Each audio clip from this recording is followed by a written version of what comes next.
With the Senior Bowl in Mobile, Alabama behind us, it is officially NFL draft season for 30 teams that aren't playing this Sunday. I'm Glenn Naughton with Jet Nation Radio and JetNation.com. Be sure to log into JetNation.com where you can register and become a part of what is the most active Jets message board on the web. The mocks are starting to come out from the quote unquote well-known, respected, heavy traffic sites where there are insiders and knowers, and it didn't take long to get silly, folks, with the New York Jets mock drafts. And listen, I try not to do this thing where I'm like, oh, the media just, they say stupid things about the Jets to get the fans riled up. And normally I'm like, no, you're being paranoid. Stop with the victim mentality. And then you see some of these mocks and you're like, maybe they really are messing with us. Maybe they genuinely just kind of see Jets fans. They know how emotional and how reactionary we can be. So they put out a bunch of dumb stuff.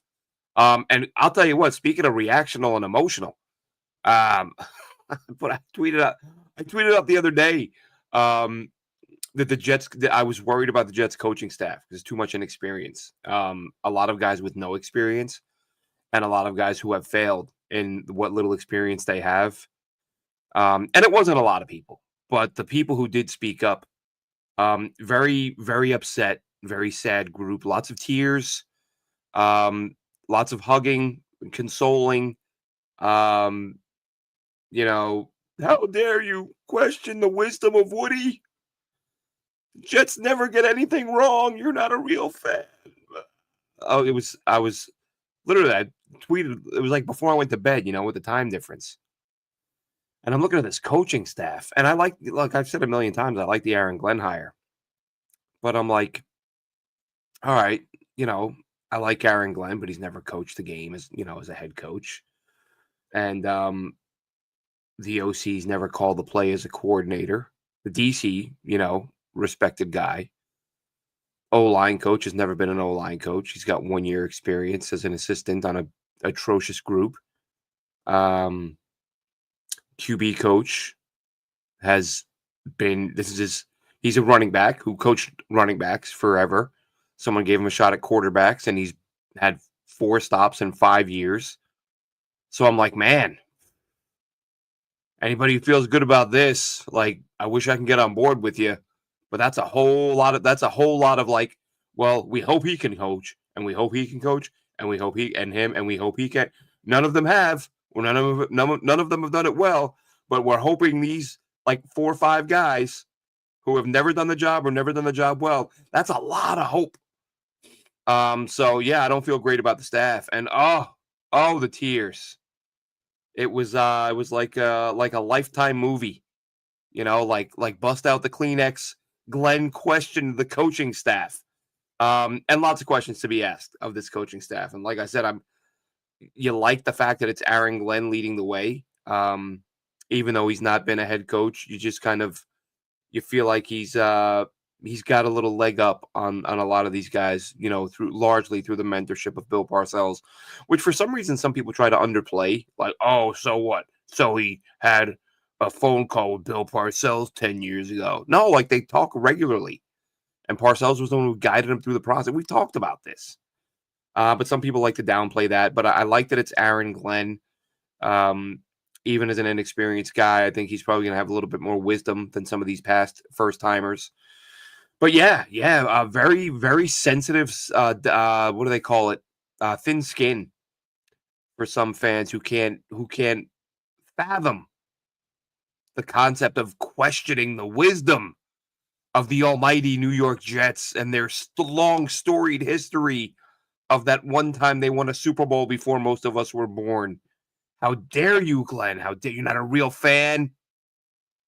Lunatics, folks. I get being a fan. I mean, support the team, but hey, it's okay to ask questions. They're not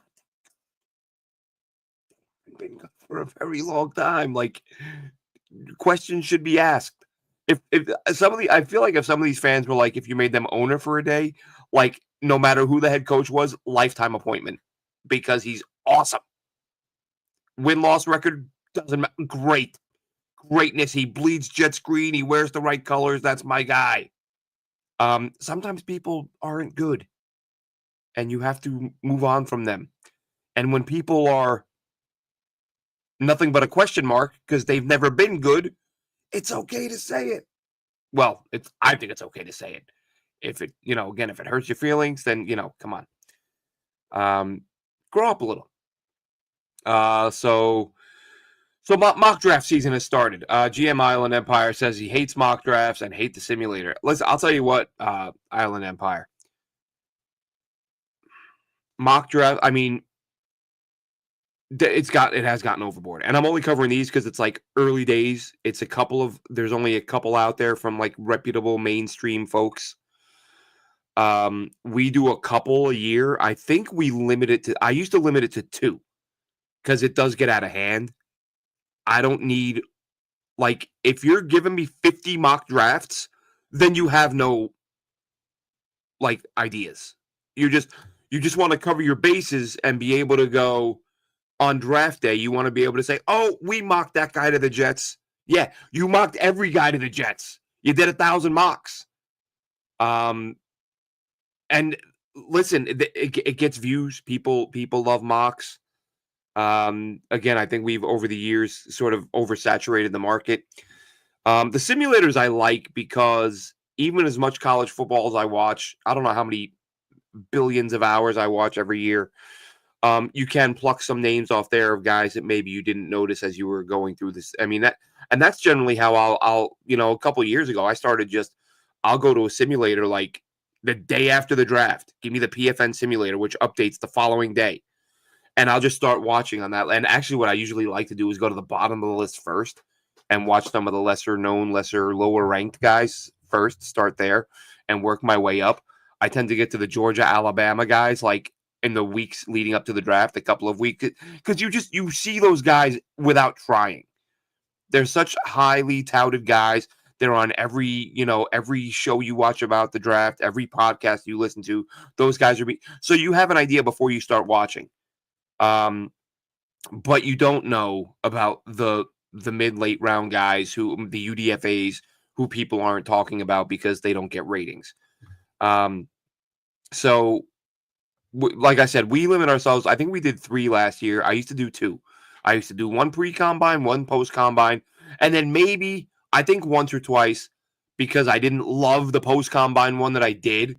I think I did one like the day before the draft because I wanted something I felt better about. But yeah, I see these, sometimes I'll see these folks and they'll be like, check out my mock draft 11.0. And I'm like, all right, the team you cover is picking 4th. So you've mocked 11 different players to them. And again, that gives you the ability to go back later and go, oh, I mocked them I knew what I was doing. Sure. Even Daniel Jeremiah, who we'll start with. Let's start with Daniel Jeremiah, because I can tell you right now, these mocks already. Round 1, I pulled up 3 of them. Only 2 of them are... Well, actually, we won't start with Daniel Jeremiah. Let's start with the silliest one. And this is what happens when you're doing a mock and you're just sort of looking at box scores and rosters. Maybe he didn't look at the roster. I don't know. But Lance Zierlein, NFL.com. And I think he might do more than the draft. Oh, no, yeah, it has him as a draft down. I feel like I hear his name 3 weeks out of the year, or 2-3 months out of the year. Draft time, Lance Zierlein's all over my feed. And normally, does fine work. Nothing too crazy. We'll go with the top 6 picks. We're not going to recap the whole first round. But Lance Zierlein has Cam Ward to the Titans. Makes sense. Abdul Carter to the Browns. Makes sense, especially now with the Garrett news. Travis Hunter, 3rd to the Giants. That would be a little bit of a surprise. I would expect the quarterback there. Patriots, Will Campbell. Makes perfect sense. You want to protect Drake May's blind side. Will Johnson of Jacksonville. I have no issue with that. They could go a couple different directions. Shedeur Sanders to the Raiders. That would be, his dad has already asked the Raiders to draft him. So while saying that teams like the Jets and Browns will not be allowed to draft him. And then we get to the Jets. And Lance Zierlein for the New York Jets says, the analytics community won't like this pick, but so be it. The Jets have a stagnant attack, offensive attack.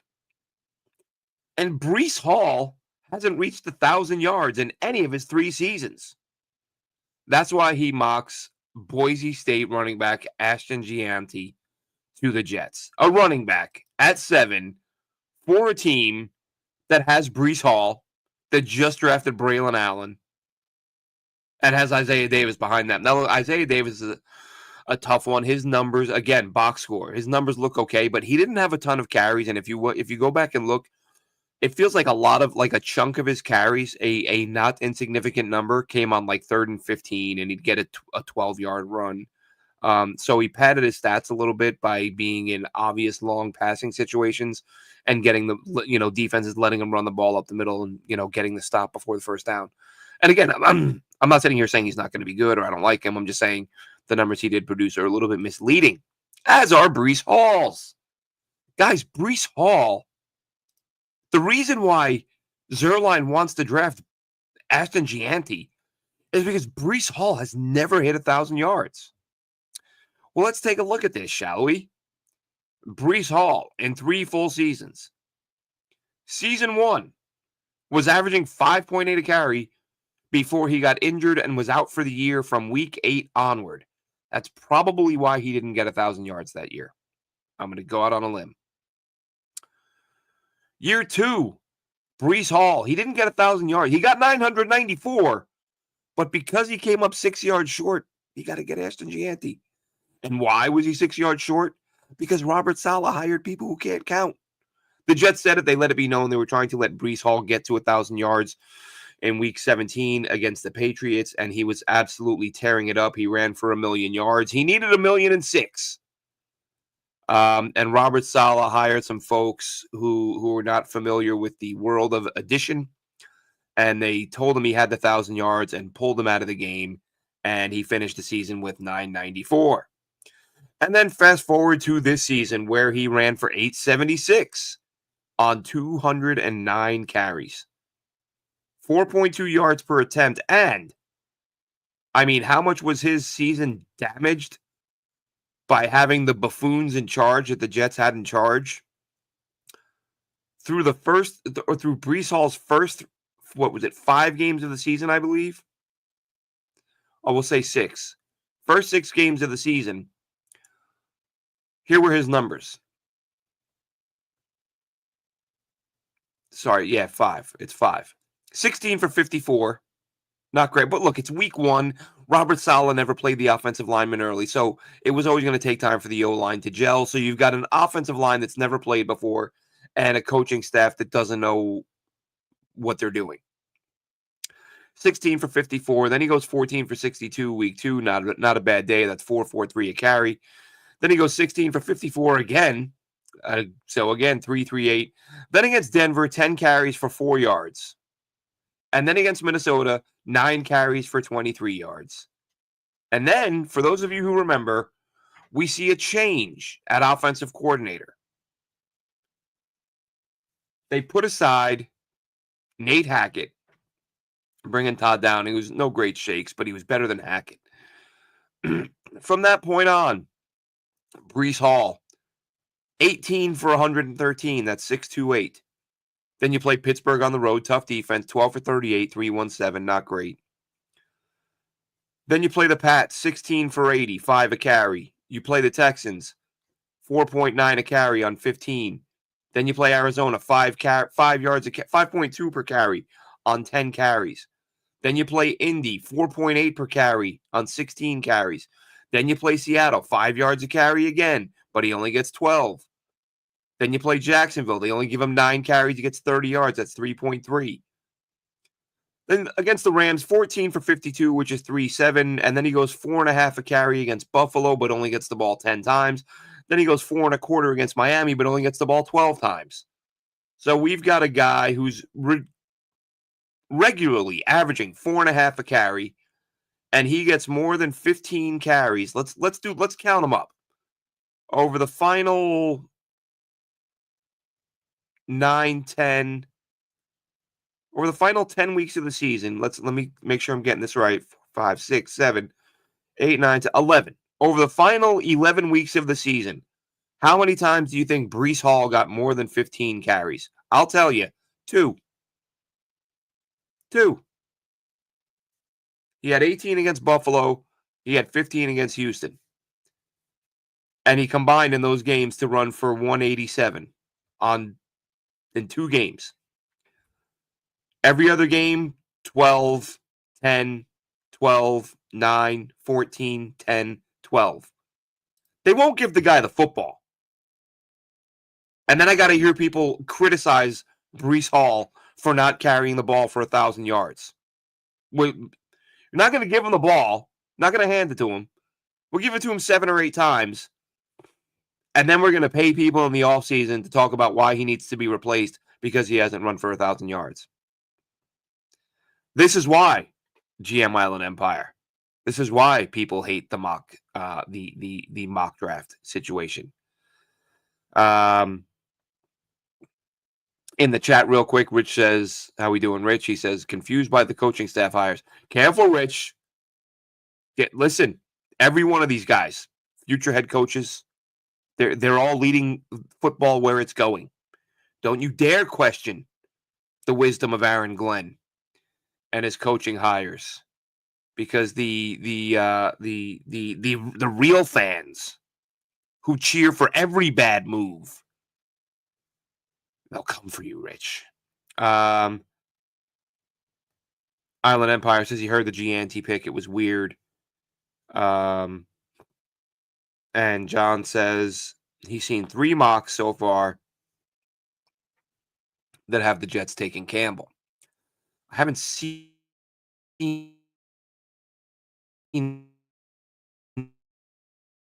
that yet. Ben mock.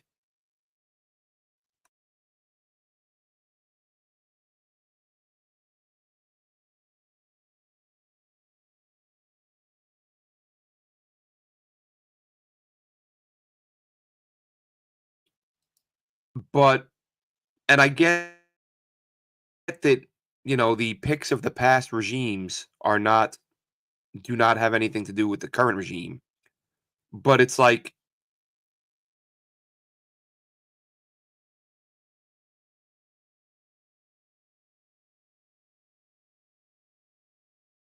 $50 pick. I mean, really. You got Olu, first rounder. You got AVT, first rounder. You got Tippmann, second rounder. Simpson wasn't a first or second. I mean, obviously he wasn't drafted here. So Banks out of Texas, it's like you can live with it. But me personally, think I want this pick to be a wide receiver, because this Jets team, especially, the more time I have to think about it, and I could be wrong, but the more I think Aaron Rodgers leaves, and I think Devontae Adams leaves, and then you're left with Garrett Wilson. You got one receiver on the roster. And I was a big Malachi Corley guy, but he hasn't proven anything. So you can't go into the season saying, well, we got Corley, so we don't need another receiver. You desperately are going to need another receiver. And it's a deep tackle class. I would say it's a deeper tackle class than it is receiver class. And it's frustrating because you could have had a tackle last year. In the later, I think they should have taken a couple. Just like this year. There's an article on the front page of JetNation.com right now saying the Jets should look to double dip at defensive tackle. I think they should look to double dip at tight end. I think they should look to double dip at wide receiver. Not all 3 spots. Not use 6 of your picks on 3 positions. But they should consider it at each of those spots. Take 2 DTs, or take 2 tight ends, or take 2 wide receivers. Because there's a lot of them and you need them. Receiver. One credible, viable receiver. Well, again, I shouldn't say that because it's not, until it is official, you've got 2. But my gut says Devontae goes. And the problem you're going to have if Devontae comes back and Rodgers comes back, are you going to get those two to stop playing their own game and get the rest of the team involved? The more I think back to last year, the more it just feels like Rodgers saw this as an opportunity to like, hey, I got to climb the all-time lists and let me just keep going to the guy where, we've done so much of this together. Let's keep doing it. There were times where Garrett Wilson, he may as well have not shown up to work. So are you going to continue that? And if that continue, well, that's getting too far down the road because I don't know. I just don't feel like Aaron Rodgers is going to want to learn another offense under a guy who's never run an offense because inevitably Rodgers and his strong personality, having his beliefs, if there's something this new guy, any of the new coaches, whether it's the quarterback's coach, the offensive coordinator, if they want to do something that he's not comfortable with or that he's not like he's set in his ways, you could see some egos and some headbutting. So we'll see what happens with the Aaron Rodgers thing. But I think the Jets, I think it has to be receiver. Daniel Jeremiah, maybe the most respected guy, the most respected mock draft guy. He's got the Jets taking Tyler Warren, tight end out of Penn State. Remember when tight ends were a positional value issue and you couldn't take them in the top 10? I remember those days. Or top 11 even. But listen, Warren, really good player. Like him a lot. He obviously gives the quarterback a target. We've just talked about no receivers. You can get a tight end instead. Can get what you got. There's probably 3 tight ends in this class that I really like. Well, there are 3 that I really like. You could add Harold Fannin, who we've talked about, and then of course Loveland from Michigan, along with Warren. And then there are some mid and later round guys who I think you've got some guys who played at either programs that didn't get the most out of their tight ends because their quarterbacks weren't very good, or some smaller school guys. RJ Maryland was a guy who I mentioned, the SMU kid. Mentioned him during the season. Luke Lachey out of Iowa, who I've liked for a couple of years now. Ben Urasek, Georgia. A little bit of a disappointment this year. I expected big things from him coming over from Stanford. Liked him a lot at Stanford. Looks like he's about 6'10". I think he's listed at 6'6". Good catch radius. Tough as nails. Decent, not great blocker. But there's a dozen tight ends in this class that I think with the right system, the right coaching, I think they could be pretty good. Rich says, well, let's hop in again real quick in the chat. I don't think Buda Baker will be available. Island Empire. Didn't he get a deal? Didn't he get an extension? I thought he got an extension. Malachi Starks, good player, but I just don't see the Jets going with a safety that early. Well, I'm trying to think, where did the Lions get Branch? I think they got him in the top of the second round, but that was second or third round. They got him much later than they should have. He lasted longer than he should have. And Aaron Glenn turned him into he was a really good player, but Aaron Glenn liked having him. Rich says, is Jackson Dart a possibility? Stock is rising. I think he's a possibility, but not at 7. Look, quarterbacks, inevitably, one will always get into the first round who no one had being there. Jackson Dart is this year's Bo Nix. I liked Bo Nix a lot. I said last year in the weeks leading up to the draft that I thought he can go in the top 10. And I remember pointing it out because it was so bizarre to me. To me, it felt like his stock was really climbing. I felt like he could be a top 10 pick. Of course, he went 11th.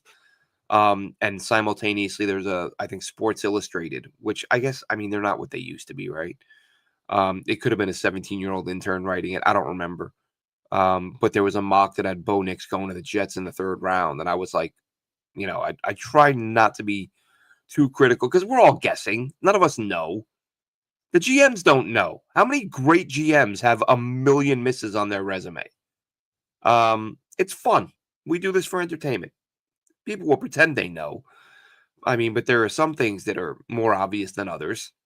But Yeah, Bo Nix last year climbed from being a projected third, fourth rounder to being the 11th pick. Could Jackson Dart climb to be the seventh pick? Here's my concern with Jackson Dart, and I like him a lot. He's my favorite guy outside of the big two. I also like Curtis Rourke out of Indiana quite a bit. Um, if you want to get into UDFA or day three territory, Jalen Daniels out of not Kentucky, out of Kansas. Been a big fan of his for a few years, but he's battled injuries, so he missed a chunk of time last year. Missed almost all of 2 years ago. Missed all of that season with a back injury, which is a little scary. But look, there's some quarterbacks in this class who I think can be developed. But Jackson Dart is the guy who everyone's talking about right now. Had the great Senior Bowl. Great week of practice. Charlie Weiss, the former Jets coordinator, former Notre Dame head coach, former Patriots coordinator. He tweeted out before the Senior Bowl, Jackson Dart is absolutely a first round pick. So he could be in play. But to the Jets, the thing that scares me about him is that Ole Miss offense. And you watch that offense, and it is just go, go, go, go, one read, one read, one read. But the way he throws the football is really impressive. Really good ball placement, really good deep accuracy, athletic enough to keep defenses honest. He's not Jalen Milroe, but he certainly can make plays with his legs. So the question with Jackson Dart is going to be, can he read a defense instead of making the one read throws? And the problem between now and the draft is that you're not going to see him play any more football. Even if he impressed you in Mobile, that's a very small sample size. So I would like him as a Jet, but would I like him with pick 7? I don't think so. I don't I don't think that's the case. TD says this draft is 2 players. I don't know. I'm not sure what you mean by that. I mean, there's several good players in this draft. Um, Tedero McMillan, who I mentioned, I think is a phenomenal player. Of course, Daniel Jeremiah right now, he's got Abdul Carter as the number 1 player in the class, and I mean, you could make a very good case for that. Travis Hunter, generational talent. He's probably going to be an elite corner who can also step in and be a good receiver with a package of plays. Cam Ward, I've spoken about a million times, really like his game. Mason Graham, I think, is going to be a stud tackle who early on I liked him to the Jets, put him next to Quinnen Williams, which I wouldn't hate, but the more I look at the class as a whole, I think you have to consider depth at each position, and you're going to get good tackles at the top of round 2. So I would rather give me T-Mac and the best tackle you can find in round 2 over Graham at 7, and then the best receiver you can find in round 2, because that DT is going to be a lot better than that wide receiver. You're going to get much better value in that situation. So the mocks are out. The mocks are coming. We won't go too deep into too many of them because there will be millions of them. But I found it interesting right off the bat. Zierlein's got the Jets taking Gianti, where they already have 3 running backs. And his reason for that is Breece Hall's never rushed for 1,000 yards, which has nothing to do with Breece Hall. That's been the coaching and the way they've used him. Again, Daniel Jeremiah with the Tyler Warren projection, which, again, I wouldn't hate. I just have to laugh because, again, the positional value, garbage. Draft good players, right? I mean, I understand you're not taking a punter at 7. I get it. But if a guy can be a big enough difference maker, I can live with that. And then the Kelvin Banks projection from PFN. Again, wouldn't hate it, but you look at it and say, there are a lot of well, it's tough. Like Ariante Ursary. I see these mocks where he's available at the top of round 2. I feel like he's a first round player. I've been told I'm an idiot for that. I've been told there's no way. I've been told he's a round 3 guy. We'll find out come draft day. But when I watch Ariante Ursary, I'm like, I would take that dude in the first round. Absolutely. But if he's going to be there in round 2, do I feel the need to take a tackle in round 1? Not necessarily. Not necessarily. But we will see. We will see how all of it unfolds. We will cover tons of draft prospects between now and the NFL draft. And we got free agency between now and then. The Jets just at the moment $15 million in cap space, but who the hell knows what they're going to have once free agency actually starts, if AR leaves, if Devontae goes with him. That doesn't do a whole lot cap wise, to be honest. Because Rodgers has a $42 million cap hit, and Davis, I'm drawing a blank. I've not been, the sleep has not been ideal as of late. Not Davis. Devontae. Devontae's cap hit is, or cap savings is 38 million with Rodgers 42 million hit. So if they both go, it's almost you lose a couple million. It's going to be the restructures. It's going to be, the CJ Mosley. How do they handle that? What do they do with Lazard? But as of right now, as of just a few minutes ago, well, I say a few minutes ago, it was a few hours ago, I had on, I think it was McAfee, because they were talking about the Garrett situation, Myles Garrett. And they had every NFL team's current cap space, and the Jets are at 15 million. You're not doing anything with 15 million. That's nothing. Pocket change. Jason Garrett unfollowed the Jets again. Did he really? Did Garrett Wilson unfollow the Jets? I hate that move. It's so childish. And I'm sympathetic toward Garrett. Like I said, I understand if he demands a trade. But with this thing where they unfollow, it's silly. Rich, Phil, you're paying with the sleep. Yeah, I'm I don't know what time it is here. What time is it? That's 2:15 in the morning. I'm transitioning from night shift to day shift and catching naps in the middle of the day, and just kind of woke up and was like, let's do a quick show and talk about some of these silliness with some of the early mocks. But they're out there, and there will be a lot more silliness to come. People got to get those clicks. People have to be different. That's the problem with the mock sometimes, right? Is that they have to be, oh, everyone's already mocked these guys to the Jets. Let me mock this guy that nobody else has done yet. So I can, get those eyeballs. Just put the mocks out. Just be honest. Be realistic. Don't have a different dude to every team every day for, between now and the draft. It's just silly. That'll wrap this one up, though, folks. Maybe with the Senior Bowl done, maybe we will wrap up our first mock. Like I said, we'll limit it to 2 or 3. I think 3. I think 1 pre-combine, 1 post-combine, and then 1 a day or 2 before the draft. Anyway, as if the world is waiting, right? That'll wrap it up for this one. Have a good one, Jets fans.